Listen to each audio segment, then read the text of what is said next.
God told me to warn you, do not ignore the next shift that is coming toward your life, because someone is about to call you, and this call will not be casual, empty, or accidental. It will not come to waste your time, and it will not sound like the confusion you have already survived. Chosen one, hear this clearly. Heaven has already moved before that phone ever rings. What is coming is not a small interruption. It is a signal. It is a turning point. It is a moment God has allowed to rise at the exact second your spirit is ready to discern what your emotions could not understand before. This person is going to speak with intention. They are going to say what they held back. They are going to release words that have been forming under pressure, conviction, and divine stirring. And when you hear them, something inside you will know this is different. Not because it flatters your ego, not because it awakens old attachment, but because it carries a weight that confusion never carries, clarity.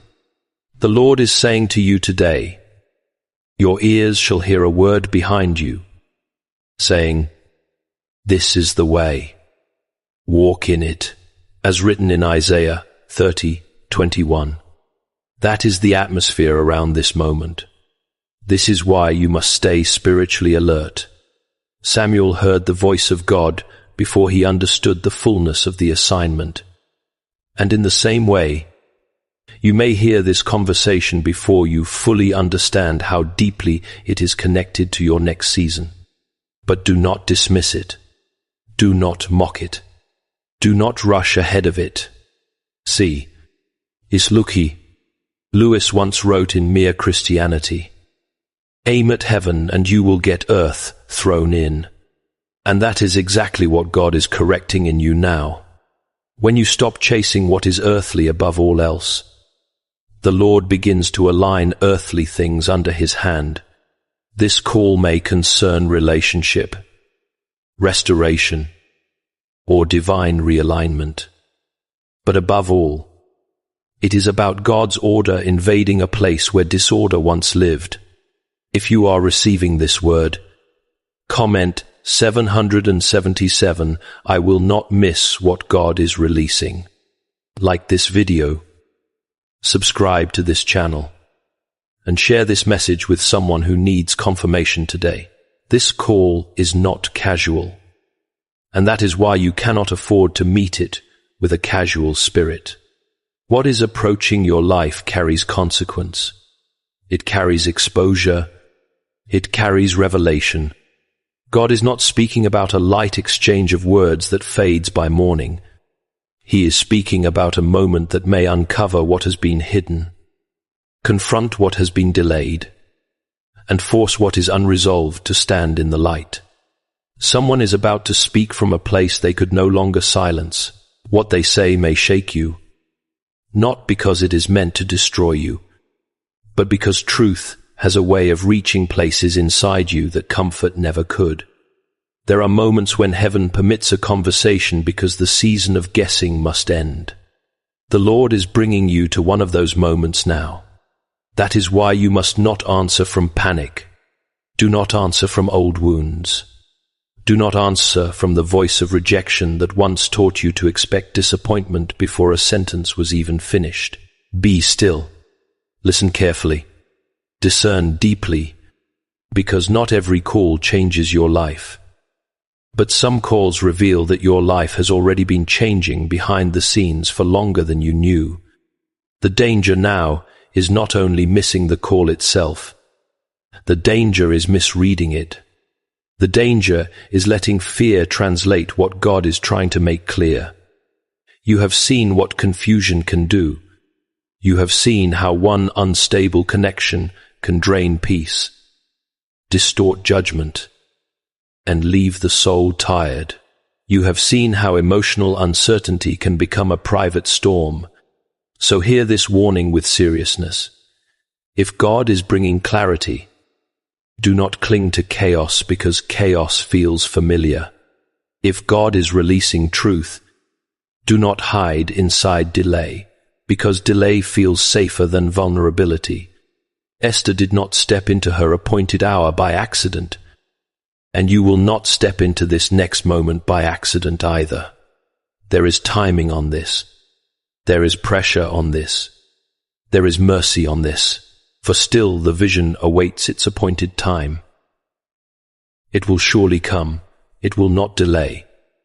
As Habakkuk 2 declares, what is coming to your ear has already been weighed by heaven. And even if the words reach you through an ordinary phone call, the spiritual weight behind them is not ordinary at all. Ask yourself honestly, have you been sensing in prayer that something was about to break open? Have you felt that holy tension, that quiet inner knowing that God was preparing a conversation before it arrived? Then do not brush this aside. Stay prayerful. Stay sober in spirit, because the next thing spoken over your life may not simply begin a conversation. It may close one chapter forever. You will recognize what is from God not by how loudly it stirs your emotions, but by how deeply it settles your spirit. That is the difference, and it is a difference you cannot afford to ignore. What comes from confusion pulls you into striving. It makes you analyze every pause, replay every word, question every silence, and bleed energy trying to decode what should have been clear from the beginning. But what God releases carries a different atmosphere. It does not need manipulation to keep your attention. It does not need fear to make itself feel important. It does not need instability to seem intense. When this moment unfolds, you will begin to notice that something holy is separating itself from everything that once exhausted you. The Lord is not leading you back into the prison of emotional guessing. He is not reviving old patterns just because they are familiar to your flesh. He is drawing a line between what wounded you and what will heal you.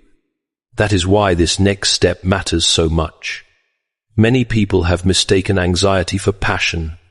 Many have mistaken silence for mystery, inconsistency for depth, and emotional pain for love. But heaven is exposing that lie in your life now. God is teaching you that peace is not emptiness. Peace is confirmation. Peace is strength. Peace is what remains when manipulation has lost its voice. Elijah did not encounter the Lord in the wind, the earthquake, or the fire, but in the still small voice. And for you, this is the hour where the stillness will say more than the chaos ever did. If this connection is truly being released by God, it will not demand that you abandon discernment to keep it alive. It will not require you to betray your healing just to hold someone's attention. It will not feed on your fear.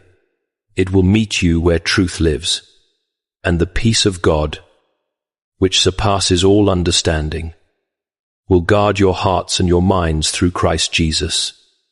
As Philippians 4:7 declares, that guarding matters now, because the enemy would love to make you suspicious of what is pure and attached to what is unstable. But the Lord is cleansing your expectations. He is retraining your heart. He is showing you that not everything powerful arrives with noise, and not everything quiet is absent of God. Some things are quiet because heaven is near. Some things are steady because God is in them. Some things feel different because they are different. So when this call comes, when these words are spoken, when this shift begins to unfold, do not judge it by the language of your past pain. Judge it by the fruit of God's presence. Does it bring you closer to truth? Does it leave you clearer, calmer, stronger, and more anchored in Him? Then pay attention, because that peace may be the very sign you have prayed for. The reason this message cuts so deeply is because it is not only about a phone call, not only about a relationship, and not only about what someone else will finally say to you. It is also about what has lived inside you for far too long without being healed. God is not merely addressing the future in this hour. He is confronting the fear that has been hiding inside your expectations. He is touching the places in you that learned to prepare for loss before love even had a chance to speak. Some of you did not become cautious for no reason. You became cautious because you watched things break. You watched promises collapse. You watched people say forever and then leave as if forever meant nothing. Some of you saw marriage through the eyes of pain long before you ever understood covenant through the eyes of God. And without even realizing it, you began to expect disappointment as a form of protection. You began to hold back, not because you had no love to give, but because your soul had learned that vulnerability could become a battlefield overnight. But the Lord is speaking directly into that wounded place now. And He is saying that your history will not be permitted to prophesy your future any longer. What happened around you is not the final authority over what will happen to you. What failed in one generation does not get to write the ending of your story. Gideon was hiding when God called him mighty. He was trembling when God spoke strength over him. And in the same way, the Lord is addressing you not only by your current fear, but by your redeemed identity. He is calling you by what grace has prepared you to become, not by what pain taught you to expect. Remember not the former things, nor consider the things of old. Behold, I am doing a new thing, says Isaiah 43:18-19. Hear that carefully. A new thing, not a recycled wound, not another disguised disappointment, not another attachment built on instability. A new thing. But to receive what is new, something old must lose its throne.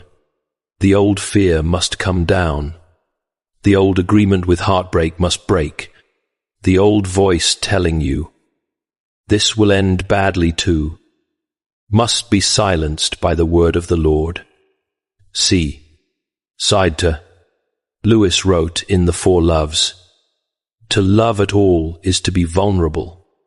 That is true. But God is not asking you to become vulnerable without wisdom.